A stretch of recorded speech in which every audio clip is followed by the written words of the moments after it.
Hello world! Ayan, yung lulutuin ko ngayon ay burger steak na may kasamang mashed potato. So habang niluluto ko yung burger patty, ginagawa ko na muna yung aking mashed potato. Ayan, luto na nga siya at magpa-plating na ako. Ang bilis.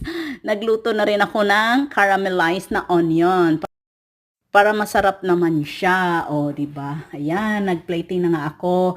Pati yung gravy ko, instant. Huwag na kayong magtaka. Halos lahat naman dito sa Amerika, instant. O, di ba? Kasi wala kaming time sa pagpa-process ng kung ano-anong nilalagay sa pagkain. Kaya kung ano lang yung makikita namin sa grocery. O, yan na nga. Plating ko na, mga ka-world. Ready na. At alam kong natakam na kayo. Yan na ang itsura niya. Kain po tayo. Bye! Thanks for watching.